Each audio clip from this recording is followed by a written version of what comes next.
Assalamualaikum warahmatullahi wabarakatuh. Salam sejahtera bagi kita semua. Di video kali ini saya mau berbagi ide seputar keadilan restoratif dan kearifan lokal. Saya akan memulai dari satu kisah yang cukup pilu. Pada 15 Januari 2020 lalu, seorang kakek berusia 68 tahun bernama Samirin divonis hukuman penjara selama 2 bulan 4 hari oleh Pengadilan Negeri Simalungun, Sumatera Utara. Sang kakek dinyatakan terbukti bersalah mencuri sisa getah pohon karet di perkebunan milik PT Bridgestone. Ia mengambil getah seberat 1,9 kg atau jika dirupiahkan sekitar 17.450 rupiah. Dengan jumlah atau nilai yang relatif kecil, ditambah Samirin melakukan perbuatannya atas dasar kemiskinan, seharusnya penegak hukum dan PT Bridgestone dapat mengedepankan hati nurani dan menempuh perdamaian dalam penyelesaian perkara. Tetapi hal itu tidak dilakukan, Samirin justru dijebloskan ke dalam penjara. Kasus-kasus serupa sering kali kita dengar juga, di mana kaum mustadafin harus mendekam di penjara akibat tindak pidana yang dilakukannya karena himpitan ekonomi dan kemiskinan. Dari kasus-kasus seperti itu, saya mencatat dua hal yang patut dikritisi dalam proses penegakan hukum di negeri ini. Pertama, paradigma penegakan hukum di negeri ini masih sangat kental dengan pendekatan positivistik, di mana penegak hukum memosisikan diri sebagai corong undang-undang. Nampaknya penegak hukum kita terlalu terobsesi dengan adagium fiat justisia ruat caelum, atau meskipun langit runtuh, keadilan harus ditegakkan. Dalam praktik, adagium ini seringkali diimplementasikan dalam kerangka berpikir yang sempit bertopeng dalih kepastian hukum. Ini mirip dengan sikap para admiral angkatan laut dalam film animasi Jepang One Piece, sebagaimana direpresentasikan oleh sosok seperti Akainu, Aokiji, dan Kizaru. Dalam peperangan besar melawan aliansi bajak laut Shirohige, angkatan laut ini menyerang musuh secara membabi buta, meskipun sebetulnya musuh telah dipukul mundur dan target atau tujuan yang hendak dicapai sudah terpenuhi, yaitu mengeksekusi atau membunuh Hiken no Es. Akainu bahkan terus mengejar Luffy dan berusaha membunuhnya, meskipun Mugiwara no Luffy sudah dalam keadaan tidak berdaya. Semua itu dilakukan atas nama keadilan yang tidak peka terhadap hati nurani. Kedua, paradigma pemidanaan di negeri ini masih didominasi oleh pendekatan retributif dan rehabilitatif. Dalam pendekatan retributif, hukum diberikan sebagai instrumen balas dendam terhadap pelaku kejahatan. Dalam pendekatan rehabilitatif, hukum diberikan sebagai sarana perbaikan terhadap pelaku supaya mereka kembali menjadi warga negara yang baik. Salah satu konsekuensi dari pendekatan ini adalah meluapnya narapidana di rumah tahanan atau lembaga pemasyarakatan. Selain kedua pendekatan tersebut, belakangan muncul paradigma alternatif yang dikenal dengan istilah restoratif justice atau keadilan restoratif. Paradigma keadilan restoratif muncul sekitar tahun 70-an seiring dengan skeptisisme terhadap model retributif dan rehabilitatif.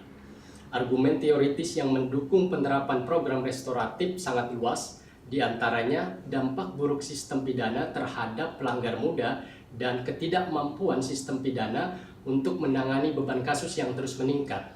Argumen-argumen itu juga mencakup kritik terhadap sistem peradilan yang cenderung mengorbankan korban untuk kedua kalinya atau victimizing victim, peran korban yang sangat terbatas dalam prosedur peradilan pidana, dan perlunya menghidupkan kembali partisipasi masyarakat dalam penyelesaian konflik pidana.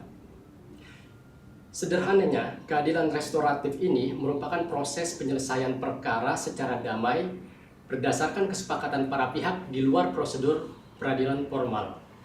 Keadilan restoratif dimaksudkan untuk memulihkan keseimbangan tatanan masyarakat yang terganggu kepada keadaan semula atau restitutio in integrum.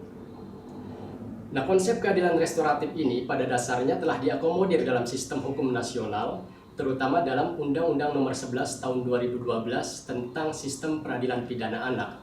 Dalam pasal 5 ayat 1 undang-undang tersebut dinyatakan bahwa sistem peradilan pidana anak wajib mengutamakan pendekatan keadilan restoratif. Nah, konsep keadilan restoratif ini meskipun sebagai sebuah paradigma alternatif baru muncul tahun 70-an, namun pada dasarnya ini bukan pendekatan yang sama sekali baru, tetapi telah dipraktikkan oleh masyarakat tradisional di berbagai negara. Pendekatan semacam ini telah dipraktikkan dalam adat istiadat atau kebiasaan suku Maori, suku Aborigin, suku Indian, dan berbagai suku bangsa di Asia dan Afrika.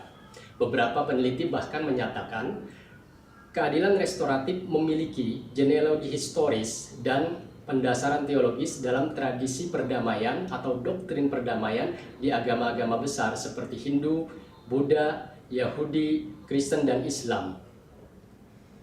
Di dalam Islam misalnya, kejahatan besar seperti pembunuhan tetap diberikan ruang penyelesaian melalui perdamaian. Dalam Islam, seorang pembunuh seharusnya dijatuhi hukuman qisas, tetapi apabila keluarga memaafkan, maka hukuman qisas dapat dihapuskan dengan alternatif pelaku membayar diat. Nah, diat ini mirip dengan apa yang disebut sebagai restitusi atau ganti rugi dalam literatur hukum modern. Nah, konsep keadilan restoratif ini juga sebetulnya sudah dikenal dalam kearifan lokal masyarakat Nusantara di Indonesia. Ini tercermin dalam prinsip permusyawaratan sebagaimana tertuang di dalam Pancasila. Sebagaimana kita tahu, Pancasila merupakan intisari dari sikap hidup dan pandangan dunia masyarakat Indonesia. Secara sosiologis, hukum adat di berbagai daerah di Indonesia telah mengenal lembaga pemaafan atau perdamaian dalam penyelesaian perkara atau konflik sosial. Ini misalnya tercermin dalam tradisi dan lembaga perdamaian seperti Purpur Sage di Batakaro, Mowari di Lampung Menggala, Sayam di Aceh, Pandarko Ononiha di Nias, Sumbang Salah di Minangkabau, kemudian Barapen di Papua, Pelagandong di Ambon Maluku, dan lain sebagainya. Nah, dengan demikian, penerapan keadilan restoratif pada dasarnya senafas dengan falsafah Pancasila dan sejalan dengan nilai-nilai hukum yang hidup di tengah masyarakat atau yang dalam literatur sosiologi hukum dikenal dengan istilah living law. Dengan demikian, saya kira keadilan restoratif yang saat ini baru dipraktikkan di dalam konteks peradilan pidana anak dapat diperluas untuk bidang-bidang hukum pidana yang lain. Tentu saja ada beberapa persyaratan yang perlu dipenuhi atau kriteria yang perlu dipenuhi dalam penerapan keadilan restoratif. PBB misalnya mencatat 4 kriteria yang harus dipenuhi dalam penerapan keadilan restoratif berdasarkan pengalaman di berbagai negara. Pertama, korban secara sukarela setuju untuk menyelesaikan perkara secara damai. Kedua, pelaku melakukan kejahatan untuk pertama kalinya atau bukan residivis. Ketiga, pelaku bersedia memberikan ganti rugi kepada korban. Keempat, tindak pidana yang dilakukan tidak termasuk ke dalam kategori tindak pidana serius. Nah, saat ini pemerintah sedang membahas RKUHP DPR. Setahu saya di dalam RKUHP tersebut ada mencantumkan paradigma keadilan restoratif terutama di pasal tentang tujuan pemidanaan.